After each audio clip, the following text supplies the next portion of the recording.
एक छोटे से सुंदर गांव सुंदर वन में एक प्यारा और चंचल लड़का रहता था, टिंकू। टिंकू बहुत होशियार था, लेकिन सबसे ज्यादा जिज्ञासु। वो हर चीज के बारे में सवाल पूछता। वो दिन भर इधर उधर दौड़ता रहता, तितलियां पकड़ता, पेड़ चढ़ता और चमकीले कंकड़ इकट्ठा करता। एक दिन दोपहर में टिंकू जंगल में घूमते हुए एक गिलहरी के पीछे भागा और रास्ता भटक गया। टिंकू घबराते हुए बोला, ओ नहीं, अब मैं कहाँ जाऊं? उसी समय उसे एक गहरी आवाज सुनाई दी। अरे छोटे बच्चे, जरा ध्यान से, तुम मेरी जड़ों पर खड़े हो। टिंकू ने चौंक कर चारों ओर देखा और देखा एक बड़ा बूढ़ा पेड़ जिसके तने पर आंखें और मुस्कुराता हुआ चेहरा था। टिंकू बोला, तो तुम बोल सकते हो? पेड़ हंसते हुए बोला, हाँ मैं बोल सकता हूँ। मेरा नाम है जीतू, बोलने वाला पेड़। मैं 100 सालों से इस जंगल की रखवाली कर रहा हूँ। वाह, क्या तुम्हें जादू आता है? जीतू मुस्कुराते हुए बोला, थोड़ा बहुत। लेकिन असली जादू नेकी में होता है, लालच में नहीं। क्या तुम एक छोटा सा रोमांच करना चाहोगे? टिंकू उछलते हुए बोला, हाँ हाँ बिल्कुल हाँ। जीतू पेड़ ने अपनी एक बड़ी शाखा झुकाई और टिंकू को एक छोटी डिब्बी दी।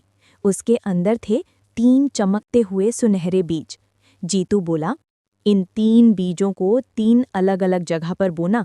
जहां ये बोए जाएंगे वहां कुछ खास उगेगा। लेकिन याद रखना, अगर तुम इन्हें लालच से बोगे तो ये सूख जाएंगे, और अगर दया और नेकी से बोगे तो इनमें असली जादू होगा। टिंकू बोला, मैं इनसे सबसे सुंदर पेड़ उगाऊंगा, देख लेना। वो डिब्बी लेकर खुशी खुशी जंगल से निकल पड़ा।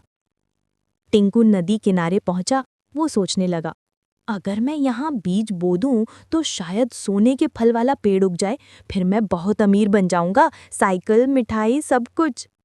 उसने बीज बोया, पानी डाला और अगले दिन वहां पहुंचा। पर जब देखा तो जमीन सूखी थी। टिंकू बोला, ओ नहीं, कुछ नहीं होगा।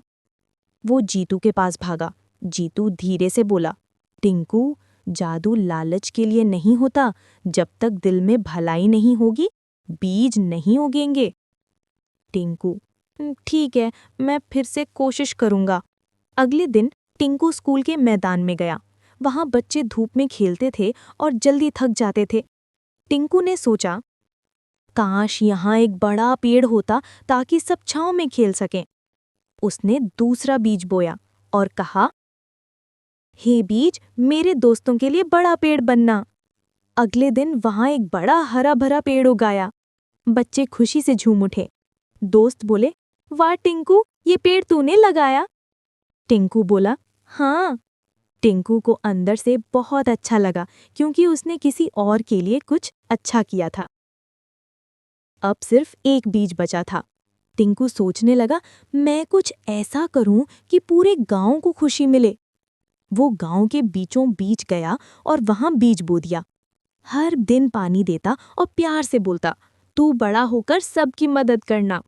कुछ दिनों बाद जमीन चमकने लगी। वहां उगा एक सोने जैसा पेड़, जिसके फलों में मिठास, फूलों में खुशबू और रोशनी थी। लोग आए, फलों का स्वाद लिया और जो भी खाता उसके मन में खुशी भर जाती। पूरा गांव खुशहाल बन गया। टिंकू दौड़ता हुआ जीतू के पास पहुंचा। जीतू, टिंकू बोला, जीतू, जादू काम कर गया, पूरा गांव खुश है। जीतू मुस्कुराते हुए बोला, क्योंकि इस बार तुम्हारे दिल में नेकी थी, लालच नहीं। असली जादू कभी बीज में नहीं होता, वो तो दिल की दया में होता है। टिंकू बोला, अब समझ गया, नेकी सबसे बड़ा जादू है।